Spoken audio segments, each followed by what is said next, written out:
नमस्कार, मी प्रदीप मुर्मे। आज आपल्यासोबत ज्येष्ठ विचारवंत तथा साहित्यिक डॉक्टर जनार्दन वाघमारे सर आहेत। लातूरचे भूषण असलेले डॉक्टर वाघमारे सर यांनी कुलगुरू, खासदार, नगराध्यक्ष, प्राचार्य ही जी काही अत्यंत महत्त्वाची पदे आहेत अत्यंत सक्षमपणे भूषवली आहेत। 26 मे रोजी लोकनेते माजी मुख्यमंत्री दिवंगत विलासरावजी देशमुख यांची जयंती आहे। याच पार्श्वभूमीवर आज आपण सरांशी संवाद साधून सरांच्या दृष्टीतून विलासराव देशमुख रूपी नेतृत्व जे काय आहे ते जाणून घेण्याचा प्रयत्न करणार आहोत। सर नमस्कार। नमस्कार सर, बाभळगावचे सरपंच ते मुख्यमंत्री, केंद्रीय मंत्री, हा विलासरावजी देशमुख यांचा जो काही राजकीय प्रवास आहे थक्क करून टाकणारा अशा प्रकारचा राजकीय प्रवास आहे, तर याकडे आपण कसे पाहता, काय आपली प्रतिक्रिया सर? नमस्कार। 26 मे रोजी विलासराव देशमुख यांची जयंती येते, त्या निमित्तानं आपण माझी मुलाखत घेत आहात। सर्वप्रथम मी विलासरावजींच्या स्मृतीला अभिवादन करतो आणि तुमच्या या प्रश्नाचं उत्तर देतो। विलासरावजी ही उच्च विद्याविभूषित व्यक्ती होते, पण त्यांना राजकारणाची आवड लहानपणापासूनच होती असं म्हणायला काही हरकत नाही। ते पुण्यामध्ये त्यांचं उच्च शिक्षण घेऊन लातूरला आले आणि त्यांना इथे वकालत सुरू करायची होती, पण वकालतीपेक्षा त्यांना समाजकारण आणि राजकारण या दोन क्षेत्रांची आवड होती, म्हणून त्यांनी सुरुवातच केली स्वतःच्या गावापासून। जशी भाषेची सुरुवात अ पासून होते बरोबर, तशी राजकारणाची त्यांची सुरुवात बाभळगावपासून झाली। बाभळगावच्या ग्रामपंचायतीच्या इलेक्शनमध्ये त्यांनी स्वतःचं पॅनल निवडून आणलं आणि ते स्वतः सरपंच झाले। त्यांचे बंधू दिलीपराव देखील ग्रामपंचायतीचे सदस्य होते। काही दिवसानंतर ते जिल्ह्याच्या राजकारणामध्ये गेले आणि त्यांच्या ठिकाणी दिलीपराव हे सरपंच झाले। ही त्यांची सुरुवात आहे, परंतु विलासरावजीचं काम, त्यांचा उत्साह, त्यांची राजकारणातली, समाजकारणातली आवड या सगळ्या गोष्टीमध्ये त्यांनी स्वतःच्या व्यक्तिमत्वाची छाप आपल्या कार्यावर केली आणि नंतर ते लातूर पंचायत समितीचे उपाध्यक्ष झाले। यशवंतराव नाडे नावाचे ग्रस्त होते ते अध्यक्षाने, आणि यांचं वक्तृत्व चांगलं होतं, लोकसंपर्क चांगला होता, स्वभाव अतिशय मनमिळाऊ होता आणि लोकांशी मैत्री करण्याची त्यांची सतत इच्छा असायची। या सगळ्या गोष्टीमुळे ते एक लोकप्रिय नेते लातूरमध्ये परिचित झाले आणि तेव्हापासूनच ते एक एक पायरी चढत महाराष्ट्राच्या मुख्यमंत्रीपदापर्यंत जाऊन पोचले। हे एक फार मोठं अचिव्हमेंट आहे, ही फार मोठी उपलब्धी आहे, कारण गावचा सरपंच महाराष्ट्राच्या मंत्रिमंडळामध्ये जातो, अनेक खाती सांभाळून शेवटी मुख्यमंत्री होतो। हे सामान्य लोकांना आणि सर्वांनाच एक आश्चर्यकारक गोष्ट होते, पण त्यांनी ते साध्य करून दाखवली। हे त्यांच्या जीवनातलं फार मोठं यश आहे। सर, विलासराव देशमुख हे जे काही विलासराव देशमुख हे 9 अक्षरी जे काही नाव आहे यांनी महाराष्ट्राच्या राजकीय पटलावरती अक्षरशः गारूड केलं होतं, तर याकडे कसे पाहता, काय सांगाल तुम्ही आम्हाला? नाही, मी सांगितलं म्हणजे प्रत्येक नेत्याचे काहीतरी वैशिष्ट्य असतात। विलासरावांजवळ भरपूर नेतृत्व गुण होते।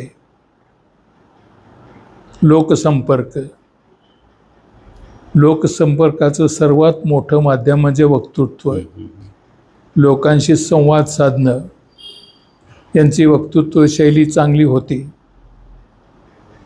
काँग्रेस पक्षाचे ते नेते होते, काँग्रेस पक्षाचं ध्येय आणि धोरण हे लोकांना समजावून सांगण्यासाठी ते यशस्वी झाले आणि अशा पद्धतीनं त्यांचं व्यक्तिमत्व सगळ्या महाराष्ट्रामध्ये गेलं. महाराष्ट्राचा मुख्यमंत्री हा सर्व लोकांचाच मंत्री असतो आणि म्हणून त्यांनी सूत्र हाती घेतल्यानंतर त्यांचा स्वभाव हाच राहिला. ते आपण फार मोठ्या पदावर गेलो आहोत असं त्यांना वाटायचं नाही. ते सर्वसामान्य लोकांमध्ये मिसळत असत, विनोद वगैरे करून त्यांच्याशी हसत खेळत संवाद साधत असत.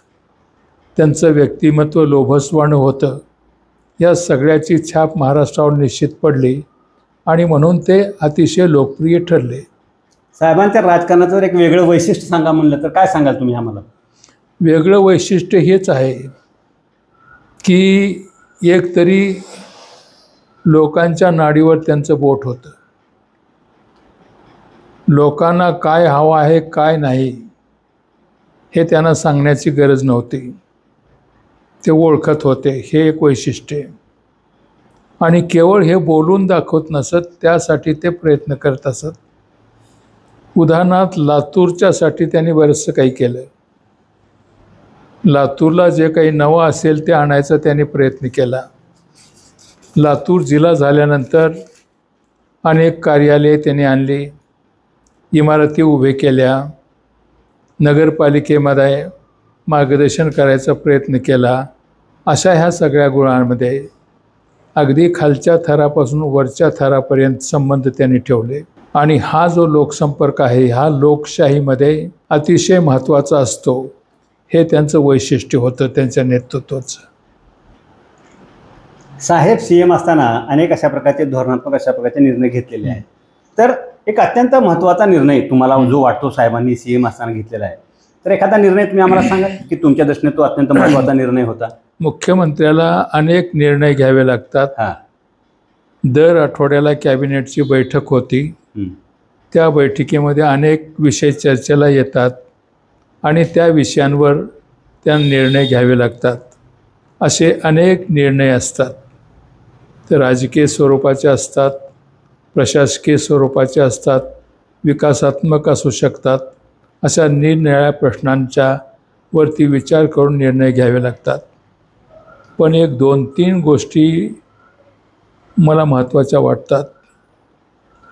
पहिला निर्णय त्यांनी जो घेतला तो संत गाडगेबाबा ग्राम स्वच्छता मोहीम त्यांच्या काळात सुरू झाली. अर्थात त्यावेळेस ग्रामीण विकास मंत्री R.R. पाटील होते. त्यांच्या डोक्यातली ही कल्पना. पण ही कल्पना व्यक्त होताच विलासरावने ती उचलून धरली आणि नगरपालिका असो, ग्रामपंचायती असो किंवा महापालिका असो, शहरांमध्ये दुसरी योजना होती. परंतु ही ग्राम स्वच्छता आपल्याकडे फार मोठा प्रश्न आहे. स्वच्छतेवर आपलं आरोग्य अवलंबून असतं. हे लक्षात घेऊन त्यांनी या योजनेला पाठिंबा दिला, निर्णय घेतला. ही एक महत्त्वाची योजना. दुसरी त्यांची योजना मराठी पहिलीपासून इंग्रजीची सुरुवात त्यांनी केली. बरोबर. रामकृष्ण मोरे हे शिक्षण मंत्री त्यावेळेस होते. आणि हा निर्णय अनेकांना आवडला आणि अनेकांना आवडला देखील. आवडला ना याच्यासाठी इंग्रजीचा कोणाला विरोध नव्हता, परंतु पहिलीपासूनच भाषेचं ओझं लहान मुलांवर पडेल असं काही लोकांना वाटत होतं आणि 5वीपासून इंग्रजी होती. परंतु त्यांनी असा विचार केला की इंग्रजी शिक्षणाशिवाय आज तरुणोपाय नाही. आता जागतिकीकरण झालेलं आहे, जग एकत्रित आलेलं आहे. इंग्रजी भाषा ही आता सर्वसामान्य लोकांपर्यंत जाऊन पोचली आहे. तेव्हा आपल्या महाराष्ट्रातील विद्यार्थी उद्या मोठ्या पोस्टवर जायचे असतील किंवा सर्व्हिसेसमध्ये जायचे असतील तर त्यांना इंग्रजी व्यवस्थित आलं पाहिजे, म्हणून त्यांनी हा निर्णय घेतला. हा दुसरा नियम. त्या काळामध्ये प्राथमिक शाळांचं जाळं महाराष्ट्रभर पसरलं होतं. आणखीन त्याला वाव होता. गाव तिथे शाळा. या धोरणानुसार प्रत्येक गावामध्ये, खेड्यामध्ये वस्ती असेल, वाडी असेल, किंवा हे लमान लोक जिथे राहतात, तांडे असतील, तिथपर्यंत शाळा पोचल्या. परंतु शिक्षकांना अपॉइंट करणं, त्यांना भरपूर पगार देणं हे कठीण होतं. त्याचं एक कारण सांगतो तुम्हाला.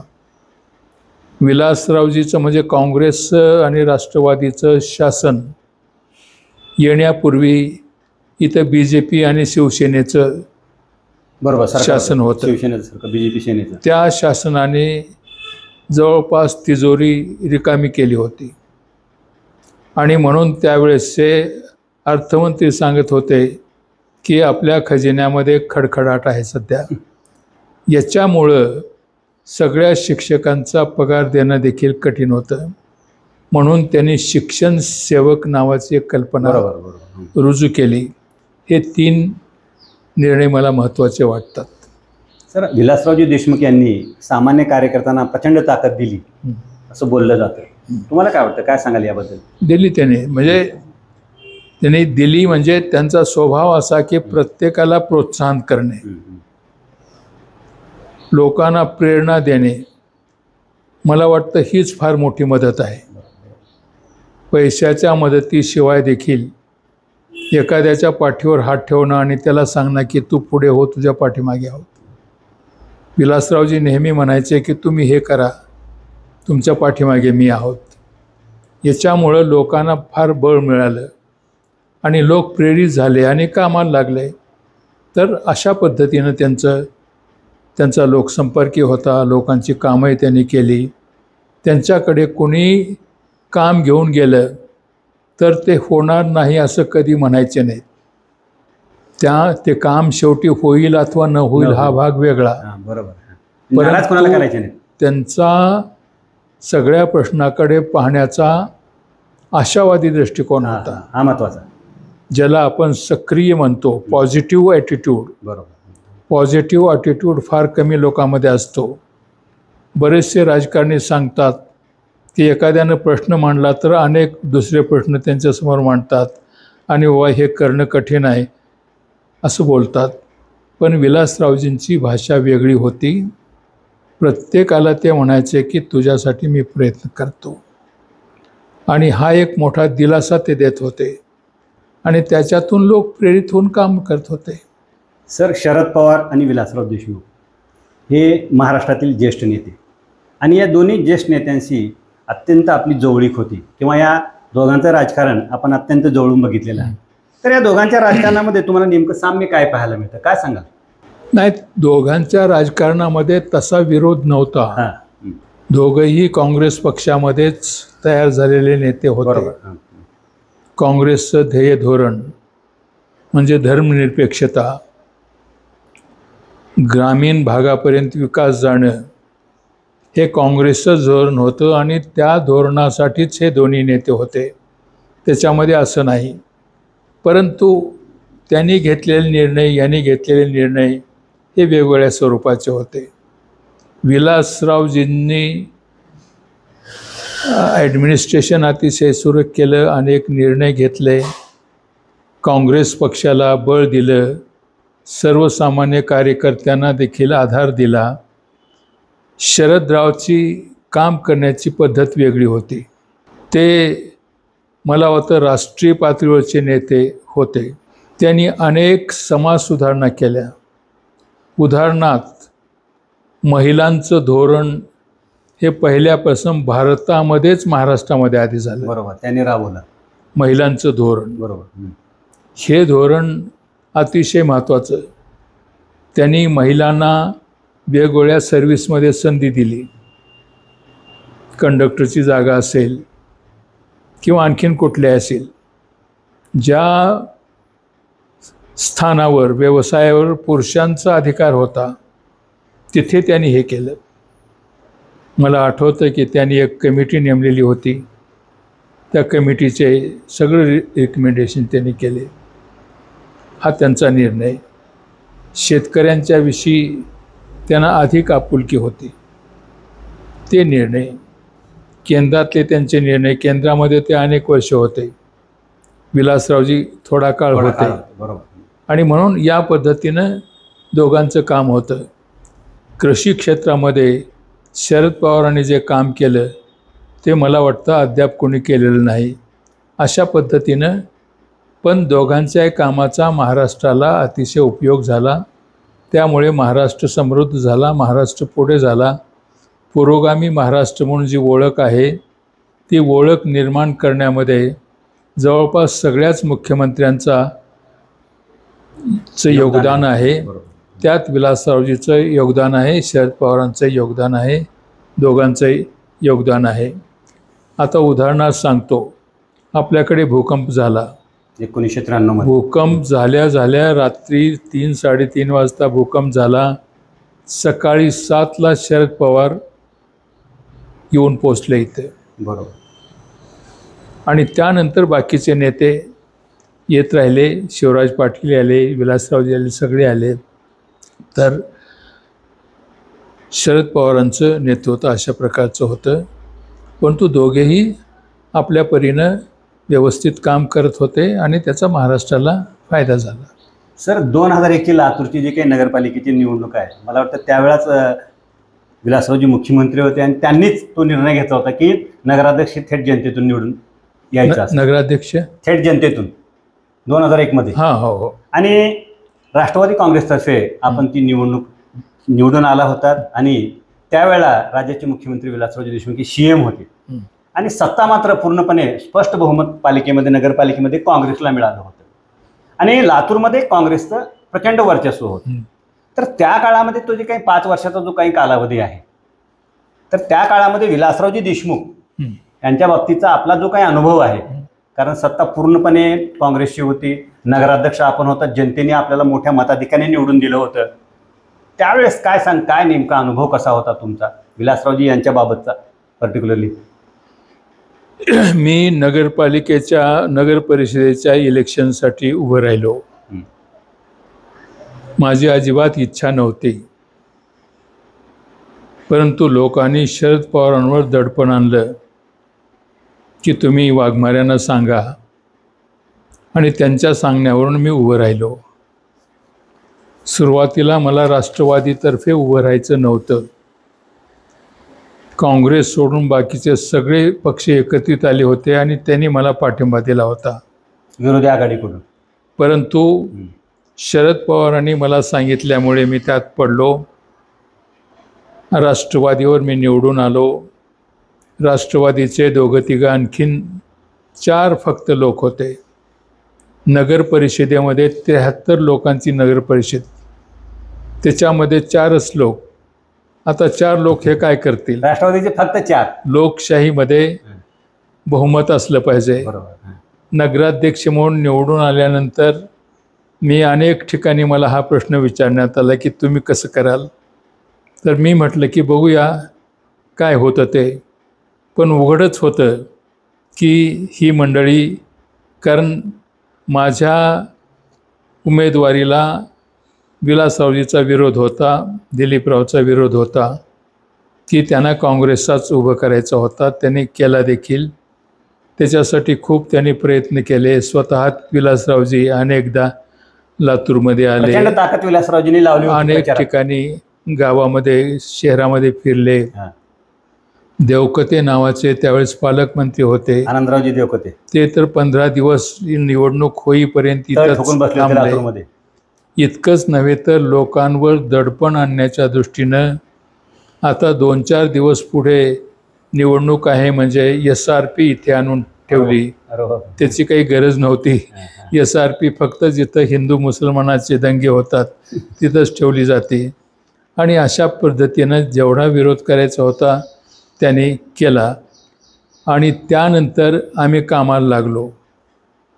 इथे नाट्यगृह उभं करायचं होतं. त्यांनी निर्णय घेतला होता.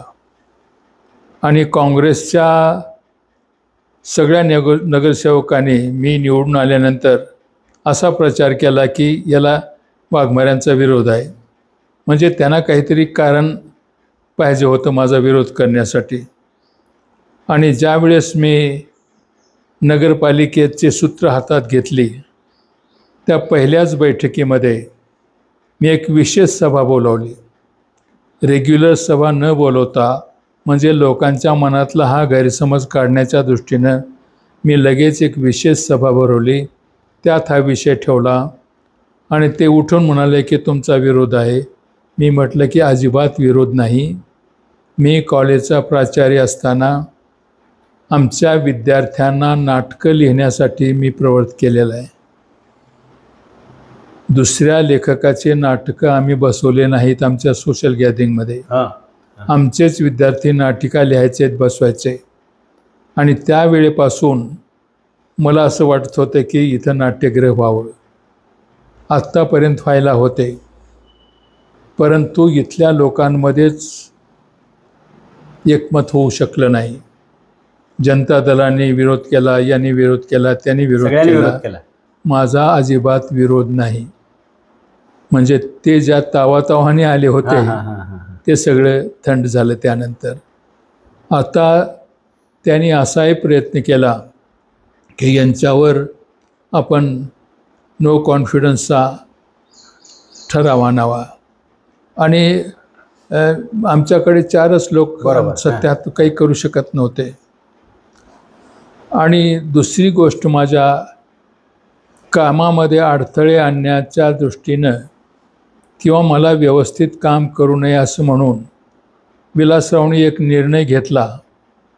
उपाध्यक्षाची निवड ही नगरसेवकामधून करायची. उपाध्यक्षाची जागा याच्यासाठी क्रिएट केली होती की नगराध्यक्ष कुठं बाहेरगावी गेला, कुठल्या कामासाठी गेला तर त्याला मदत करण्यासाठी. बरोबर. आणि म्हणून नगराध्यक्ष व्यक्तीच्या निवडत होता. बरोबर. उपाध्यक्ष निवडण्याचा अधिकार केवळ नगराध्यक्षाला होता. त्यांनी तो काढून ते केला. कायद्यामध्ये असे काही बदल केले त्याने. मी म्हटलं काही हरकत नाही आहे आणि कामाला सुरुवात केली. माझं काम अतिशय स्वच्छ होतं. मी पहिल्याच बैठकीमध्ये लोकांना सांगितलं की तो अतिशय महत्त्वाचा निर्णय ठरला, म्हणजे या लोकांचा विरोध मोडण्यासाठी. मी त्यांना म्हणालो, त्यांचा विरोध ज्यावेळेस गोंधळ सुरू केला त्याने, आणि मग मी त्यांना उठून सांगितलं, माझं ऐका थोडंसं. मला कोणी निवडून दिलं? जनतेने. तुम्हाला कोणी दिलं? त्याच लोकांनी. बरोबर. लातूरच्या लोकांना तुम्ही मूर्ख ठरवणार का? ज्यांनी तुम्हाला निवडून देणं त्यांनीच मला निवडून दिलं. बरोबर. म्हणजे त्यांनी पक्षाकडे पाहिलं नाही. बरोबर. व्यक्तींकडे बघितलं. पक्ष म्हणून तुम्हाला निवडून दिलं, व्यक्ती म्हणून आणि व्यक्ती म्हणून मला निवडून दिलं. बरोबर आहे. बरोबर. आणि माझ्या कामाचं स्वरूप असेल, एखाद्या वार्डातला विरोधी मनुष्य जरी असला तरी त्या वार्डाचे काम मी करणार, कारण तो विरोधक आहे म्हणून लोकांना त्रास देणार नाही, असं धोरण स्वीकारल्यामुळं विरोध कमी झाला यांचा. सर, याच अनुषंगाने मला एक तुम्हाला प्रश्न विचारायचा आहे की प्रत्येकजण म्हणतात की बुद्धिजीवी लोकांनी राजकारणामध्ये आलं पाहिजे, तर तुम्ही काय सांगाल? बुद्धिजीवी लोकांना राजकारणामध्ये फ्युचर आहे? काय वाटतं तुम्हाला? अहो, राजकारणीच बुद्धिवादी लोकच राजकारणामध्ये आहेत ना. बुद्धिवादी कुणाला म्हणायचं? जो बुद्धीचा वापर करतो तो बुद्धिवादी. या पद्धतीने मी त्याचं उत्तर देत होतो. कारण काय की अनेक लोकांच्या आयुष्याची सुरुवात महापालिकेचे किंवा नगर परिषदेचे अध्यक्ष म्हणून सुरू झाले. सरदार वल्लभभाई पटेल हे अहमदाबादचे नगराध्यक्ष होते. जवाहरलाल नेहरू हे प्रयागचे तिथले होते. सुभाषचंद्र बोस हे सगळे लोक नगरपालिकेतून पुढे आलेले. आजची परिस्थिती म्हणतो मी. आज आज बुद्धिजीवी लोकांसाठी फ्युचर आहे का? मला असं म्हणायचं. आज बुद्धिवादी कोणाला म्हणावं हे कळत नाही, खरे राजकारणी कोणाला म्हणावं हे कळत नाही. अशी परिस्थिती आहे. सर 2011 मध्ये तुमचा जो काही अमृत महोत्सव जो काही कार्यक्रम आहे मोठ्या उत्साहामध्ये मोठ्या प्रमाणामध्ये साजरा करण्यात आला होता आणि त्या कार्यक्रमाला शरद पवार, विलासराव देशमुख, गोपीनाथ मुंडे हे जे काही ज्येष्ठ नेते आहेत हे प्रमुख पाहुणे म्हणून उपस्थित होते. तर त्यावेळेस एखादी विलासरावजी देशमुख यांची एखादी आठवण आम्हाला सांगता येईल त्या कार्यक्रमाच्या अनुषंगाने? विलासराव देशमुखांचं एक वैशिष्ट्य असं आहे, एखाद्या गोष्टीमध्ये कटुता जरी आलेली असली ते विसरून जातात. म्हणजे दिलदार मनुष्य ज्याला म्हणता येईल, व्यापक दृष्टी आणि सगळ्या म्हणते. म्हणून ते इथं आले, कार्यक्रमामध्ये माझा त्यांनी गौरव केला, माझ्याविषयी चांगलं बोलले. एक गोष्ट मला आठवते, ते म्हणाले की वाघमारे साहेब त्यांच्या पक्षाचे 2-3 लोक असतानाच त्यांनी 5 वर्ष यशस्वीपणे काम केलं. ही गोष्ट महत्त्वाची आहे. लोकशाहीमध्ये असं कधीच होत नाही, परंतु आम्ही त्यांना कोऑपरेशन दिलं. त्यांचं कामही या पद्धतीचं होतं. बरोबर. आणि आम्ही त्यांना सहकार्य दिलं. निवडणुकीचं काहीही लक्षामध्ये न ठेवता तुमच्या व्यक्तिमत्वाकडे बघून त्यांनी तुम्हाला सहकार्य केलं. ही गोष्ट माझ्या लक्षात आहे आजी. सर विलासरावजी जर समजा आज राहिले असते तर महाराष्ट्रातील राजकीय चित्र काय राहिलं असतं, काय सांगाल तुम्ही? नाही, आजचं राजकारण इतकं खालावलेलं आहे. आता बघा ना, शरद पवार ही मोठे नेते आहेत, अगदी राष्ट्रीय स्तरावरचे. बरोबर. ते आज आहेत. याही वयात त्यांची धडपड चालू आहे. एवढं मोठं व्यक्तित्व असून देखील या घसरणीला ते रोखू शकले नाहीत. त्याचप्रमाणे मला असं वाटतं विलासरावजींनी प्रयत्न केला असता. बरोबर. 4 अधिक लोक त्यांनी निवडून आणले असते. बरोबर. परंतु हा जो प्रवाह आहे त्याला ते थोपवू शकले असते असं मला वाटत नाही. सर माझा या मुलाखतीतला शेवटचा प्रश्न आहे. तर मागील काही वर्षापासून आपण जर बघितलं महाराष्ट्रामधील जे काही राजकारण आहे, मागील काही वर्षापासून जर आपण बघितलं महाराष्ट्रातील जे काही राजकारण आहे अत्यंत गढूळ झालेलं आहे. अत्यंत गढूळ झालं आहे आणि राजकारणाचा जो काही स्तर आहे फारच खालवलेला आहे. आणि सत्तेसाठी वाटेल ते करायला लोक तयार आहेत, राजकारणी लोक. तर याकडे एक ज्येष्ठ विचारवंत, ज्येष्ठ साहित्यिक म्हणून तुमची यावर नेमकी काय प्रतिक्रिया आहे? माझी प्रतिक्रिया अशी, या सगळ्या गोष्टीला पैसा कारणीभूत आहे. करप्शन याला कुठलाही पक्ष अपवाद नाही. बरोबर, अगदी बरोबर आहे. हे त्याचं कारण आहे. आणि म्हणून निरनिराळ्या पक्षाचे आणि एका पक्षाचं गव्हर्मेंट येत नव्हतं, आजही नाही आहे. केंद्र सरकार जर सोडलं तर आज अनेक राज्यामध्ये इतर पक्षांच्या, म्हणजे ज्याला कोएलिशन गव्हर्मेंट, आघाडी सरकार म्हणतो, आघाडी सरकारमध्ये मुख्यमंत्र्याचाही पूर्ण कंट्रोल नसतो आणि पंतप्रधानाचाही नसतो. कारण इतर पक्षाचं त्यांना सहकार्य हवं असतं. परंतु मंत्रिमंडळामध्ये कोणाला घ्यायचं हे पक्ष ठरवतो, पंतप्रधान ठरवत नाही. कागदावर तो असतो. आणि याचा परिणाम केंद्रामध्ये असा झाला, वाजपेयी असताना 20-22 पक्ष होते शासनात, मनमोहन सिंग असताना तेवढेच पक्ष होते. परंतु कोणाला मंत्रिमंडळामध्ये घ्यायचं हे त्या पक्षाचे लोक ठरवत असत आणि त्यांच्यावर हे ॲक्शनही घेऊ शकत नव्हते. आणि याचा परिणाम असा झाला की रान मोकळं लोकांना मिळालं आणि करप्शन प्रचंड झालं. काँग्रेसचं सरकार जाण्यासाठी काँग्रेसच जबाबदार आहे असं माझं मत आहे. बरोबर, अगदी बरोबर आहे. त्याचं कारण असं, काँग्रेसच्या गव्हर्नमेंटमध्ये केवळ काँग्रेस नव्हते, इतर पक्ष होते, घटक पक्ष, सगळ्यांनीच प्रचंड करप्शन केलं होतं. बरोबर. एक.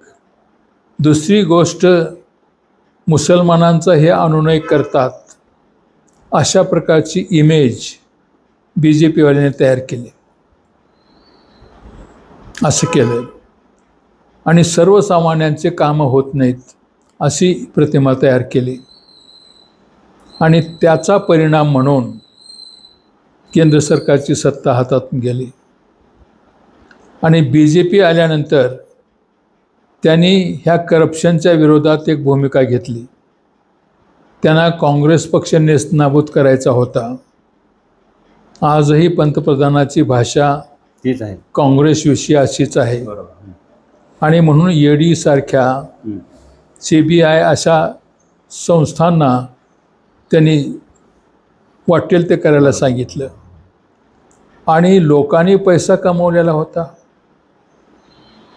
आता पक्ष नाही सोडावा तर उद्या जेलमध्ये जायची पाळी आहे, म्हणून अनेक लोक पक्ष सोडून गेले. हे जे सांगतात ना आम्ही विकासासाठी गेलो, हे अजिबात खोटं आहे, याच्यामध्ये काही तथ्य नाही. या लोकांनी प्रचंड करप्शन केलं, पैसा कमवला आणि हे सगळे लोक BJPमध्ये गेले आणि त्यांना हेच हवं होतं, विरोधकांना कसं संपवायचं. याचा परिणाम असा झाला की राजकारणाचा स्तर गेला, विचारसरणी राजकारणातून नाहीशी झाली. प्रत्येक पक्षाचं काहीतरी धोरण असतं, ते धोरण आता विचारावर राहिलेलं नाही, कुठलीही आयडियॉलॉजी नाही. बरोबर साहेब. आणि म्हणून सकाळी कोणा पक्षात आहे, संध्याकाळी कोण हे सांगता येत नाही. शर्ट बदलावा त्या पद्धतीनं हे बदलतात. महाराष्ट्राचा लौकिक फार मोठा होता, महाराष्ट्राची प्रतिमा फार वेगळी होती, परंतु ती महाराष्ट्राची प्रतिमा घालवली. आज कोणीही मला असं सांगता येत नाही की यांच्यामुळे हे चांगलं होतं वगैरे वगैरे, अशी परिस्थिती झाली आहे. शरद पवारांसारख्या मनुष्याला देखील पक्ष फोडला. नुसती माणसं आपल्या पक्षात घ्यायची नाही, तर विरोधी पक्ष फोडून त्यांना घ्यायचं. हे फोडण्याचं राजकारण इतकं पूर्वी कधीच नव्हतं. भारताच्या 75 वर्षाच्या इतिहासामध्ये फोडाफोडीचं असं स्वरूप कधीही नव्हतं. यांनी पक्ष फोडले, नेते फोडले, पैसा प्रचंड खर्च केला. ज्या करप्शनच्या विरोधामध्ये यांनी हे हत्यार उचललं, तेच करप्ट किती आहेत हे लोकांना लक्षात येत नाही, अशी परिस्थिती आहे. म्हणून हे माझं मत आहे. धन्यवाद सर, तुम्ही आम्हाला वेळ दिलात, आमच्याशी संवाद साधलात, त्याबद्दल आपले खूप खूप आभार. थँक्यू.